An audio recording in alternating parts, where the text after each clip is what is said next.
Fellas, you know Degree Cool Rush deodorant, right? Well, last year they changed the formula, and guys were mad about it. One dude even started a petition. So guess what? Degree heard us, admitted they messed up, and brought the original Cool Rush scent back exactly how it was. And it's in Walmart, Target, and other stores now for under $4. So grab some and remember why its cool, crisp, and fresh scent made it the #1 men's antiperspirant for the last decade. Degree Cool Rush is back, and it smells like victory for all of us.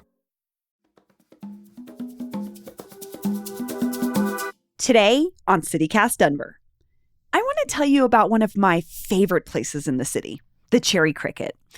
It feels like it's always been there at 2nd Avenue in Clayton. I remember having a great time there as a kid, and today I'll even brave Cherry Creek North's awful parking for a chance to sit in one of their big comfy booths with my son. The Cherry Cricket is a lot different now, though. It's huge, for one. They've taken over almost a whole city block. And during the pandemic, they built a massive patio out of their parking lot. And it's not one of those picnic table in direct sun kind of patios. It's legit. They also opened a whole new location in Ballpark, and they've got a whole nother one on the way soon in Littleton. But somehow, even as the neighborhood around it has become a bougie shopping paradise, it's still the divey, lovable old Cherry Cricket. And in a city where iconic, historic institutions are constantly falling apart or fading away or being demolished, the 76-year-old Cherry Cricket poses the ultimate Denver question. How do you get bigger without sacrificing what makes you good? My producer Paul and I stopped by recently to find out.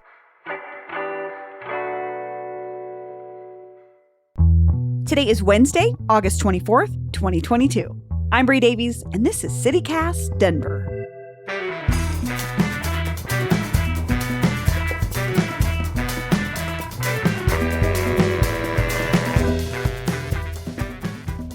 Paul and I met outside the original Cherry Cricket in Cherry Creek North, about an hour before they opened for lunch service, and a host led us through one of the many dining rooms to a cozy corner booth where we plunked down next to Heidi Zieprecht.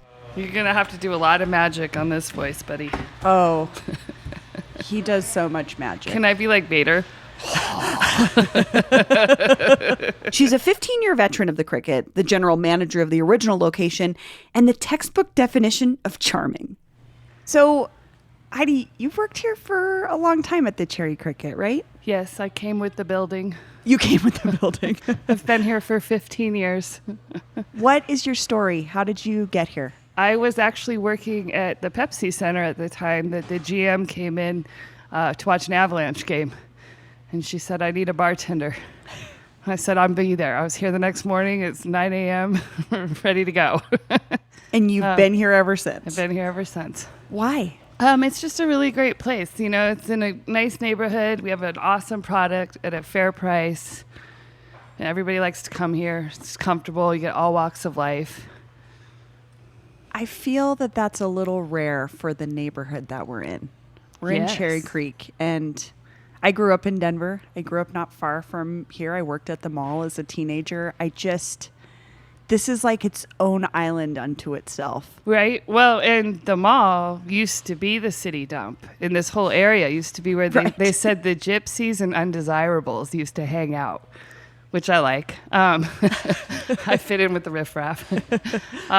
They started, and at one point, Mary Zimmerman had a farm, and she would feed the worker guys out of the farm. And then they built a building and started the bar, and that was how the Cherry Cricket started. I don't know how else to explain it. It's just always, it's been here for so long. I think a lot of people have grown up here. I mean, I definitely remember bartending for people on their first date that are coming in now with their 7 or 8-year-olds. So even sort of as things change around it, you're still drawing the same folks that came here. And new generations. Yeah. Yeah. What do you think that magic fairy dust is? I don't know. If we could bottle that up and sell it, I'm sure that's the answer. I don't know. We don't really change. Is that the secret? I mean, you know, it's part of the charm, right. So they say, of our lovely decor. We had a chance to redesign it after the fire, and people were like, don't change a thing, you know. We did change the bathrooms. We didn't think people would mind. Those needed some updating. So it's really about staying... I don't know. It's interesting because staying the same is part of it, but sometimes folks say, well, that's not how you attract new customers. Right, or adapt or die. And yeah. But I think we've rolled with the times on some things. Like we now have a veggie burger. I mean, the original owner, Eli, used to have I think her license plate said no tofu. They were very much, like we joke, she'd be rolling her in her grave to know we were serving a gluten-free bun now. But, so we have made some of those things happen. But I think it's just like I said, you come in here and you have a familiar face, you have a great service at a fair price, and it's a good product, and it's funny because when I started here, we were up to the 3 rooms. So we had the main room and then the pool room, which no longer has the pool table in it, but we still call it the pool room. And then we took over the tea room, and we called this that because it didn't have the liquor license yet. So all we could serve in here was iced tea. And then we built Norm's room when we took over Fast Frame. And then we added the patio. And then when COVID hit, we took over the parking lot. So now this baby holds 496 seats. And I keep joking, if they add any more, they got to build me a 3rd kitchen because it can't keep up. There's only so much room on the grill, I would not have anticipated that's how many people you could serve. Yeah. My servers, we log a lot of steps. I mean, I think I do about 10 miles a day to and from the bar. You guys have so many booths, which is what I love about a restaurant. I know 90% of the time I come in, I could sit in a booth. The servers are always fantastic. The food is consistently delicious. I have a kid now. It's a place I know I can bring my kid, and it's not a big deal because, kids are not every restaurant's thing. But it's like you see everybody here. Yes. It's just so interesting to me because the neighborhood is just changing around you all the time. The built environment is changing, and the Cherry Cricket manages to just stay. Well, and that's funny because those are the reviews I see from people that are clearly from out of town. We're like, what is this? Like, it's kind of dumpy. I'm like, yeah. They're like, the whole neighborhood's really nice. And then there's this one spot. Are you still quoting 30-year-old movies? Have you said cool beans in the past 90 days? Do you think Discover isn't widely accepted? If this sounds like you're stuck in the past. Discover is accepted at 99% of places that take credit cards nationwide. And every time you make a purchase with your card, you automatically earn cash back. Welcome to the now. It pays to Discover. Learn more at discover.com/credit card. Based on the February 2024 Nielsen report. My cat Freddie loves to be brushed and cuddled. But stirring up his cat allergens meant sneezing and itchy eyes. Then I found Purina One Live Clear. It's cat food that reduced the major allergen and my suffering in as little as 21 days. Now, we feel closer than ever. If you have issues with cat allergens, you really need to try Purina One Live Clear. Try new Purina One Live Clear today. Purina One, a difference from day one. The Cricket would be nothing without the food. It's terrific, especially the burgers, which you can order with any number of toppings, from classics like sautéed onions and mushrooms to more exciting stuff like jalapeno bacon jam and even peanut butter. And you don't have to take my word for this. There's an annual event here in Denver called the Denver Burger Battle, where people pay a lot of money to sample the best burgers from around the city. And each of the past 2 years, the people have chosen not the newest, hottest burger spot.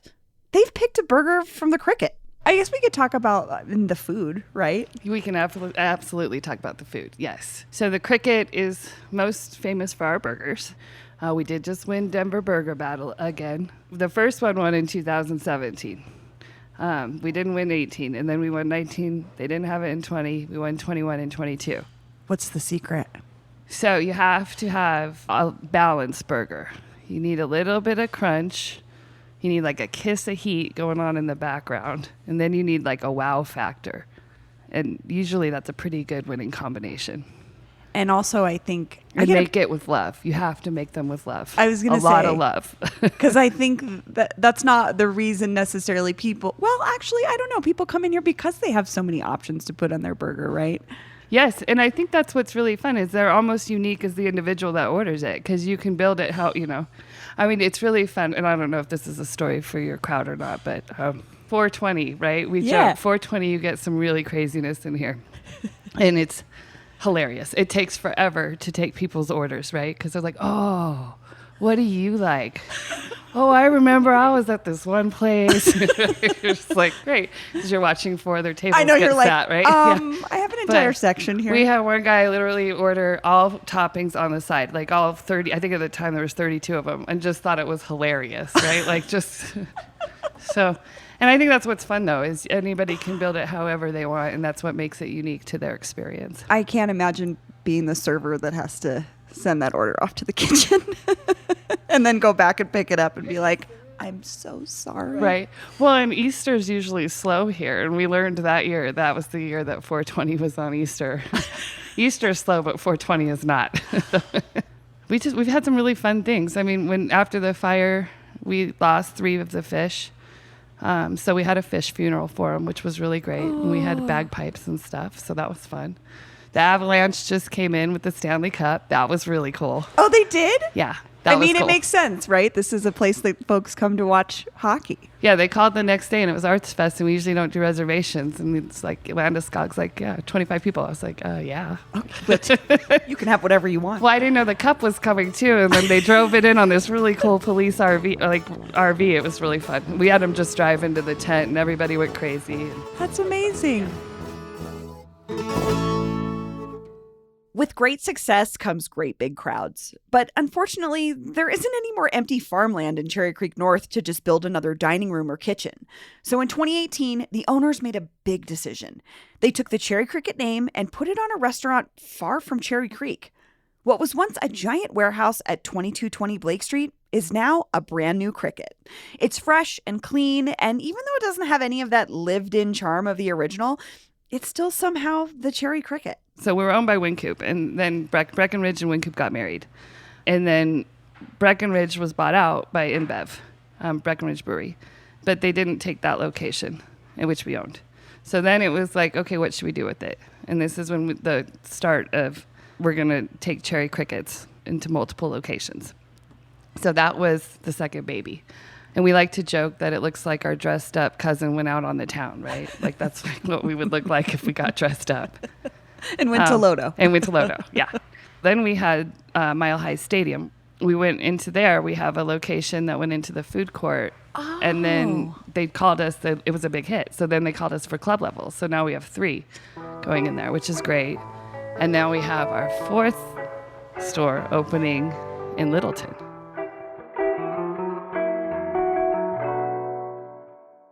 You have mentioned it a couple times, but could you briefly talk about the fire? What happened? Absolutely. I was here that day. It was the Wednesday night before Thanksgiving, 2016. And it was a packed house, completely full. The hoods caught on fire. They couldn't get it out. It was actually in this room. So we had to evacuate the building. And people were like, no, we'll pay. We're like, no, just go. just get out. We don't want you hurt. We can replace things, not you. We had people calling the next day even trying to pay their tabs, the next day was Thanksgiving, so the day after.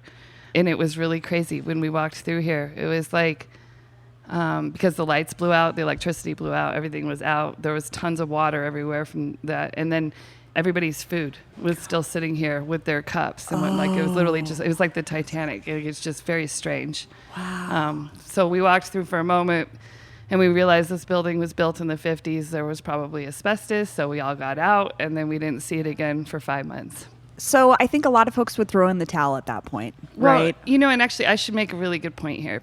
One of the coolest things that I have to say about the company I work for is that, this was right around the holidays, and we have a staff of 120 people.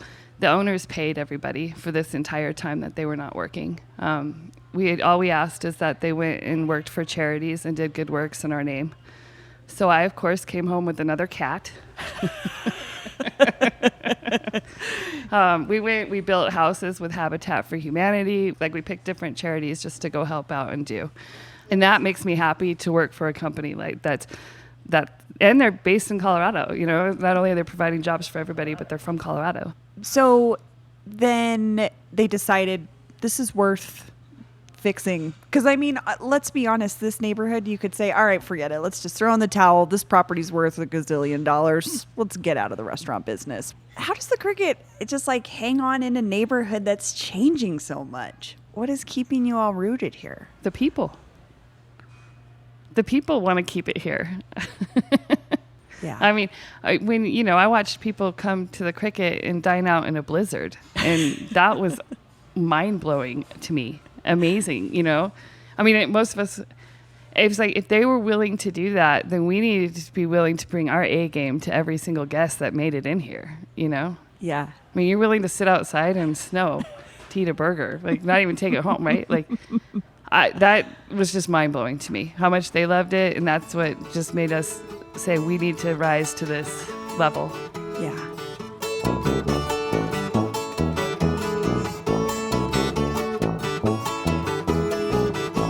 Well, Heidi, thank you so much. Thank you for having me. Thank you so much. This was awesome. You guys want some food now? I do want to try that winning burger. Yes, you do. How do you want it cooked? Medium? Yes, that's what they recommend. Okay, I was like, whatever they recommend. Yeah. So, fries, onion rings, tater tots. oh, onion rings, please. Yeah, so we'll do that. Well, I'm good. He's veggie. Do you want to do one? I can do the Rieno burger vegetarian, the 303. I can do it on an Impossible patty with veggie green chili. What? That's pretty good. Yeah. All right, I got you. Oh, thank you, Heidi. Thank you. That sounds awesome.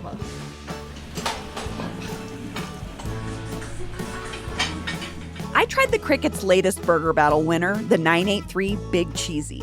A burger featuring mac and cheese, a fried poblano pepper for that kiss of heat, bacon jalapeno jam, and Cheetos because, wow. And as usual, it was delicious.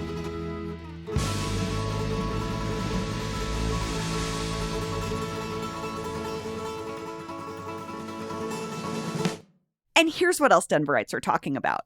Remember a few months back when Paul and I visited a backyard on the west side and met a team of national champion World Chase tag players?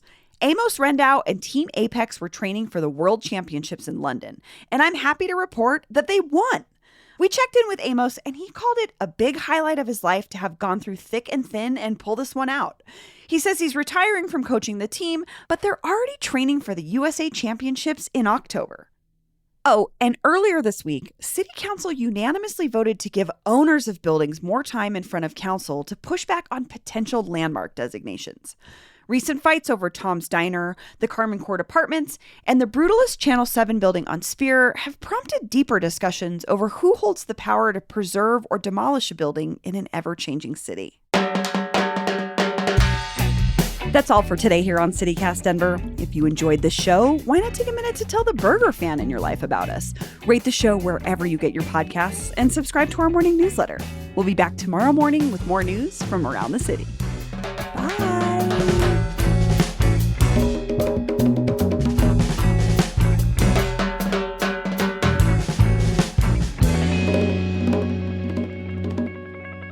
The 938 Big Cheesy, although named after our new area code that is not popular with people. The burger itself is amazing.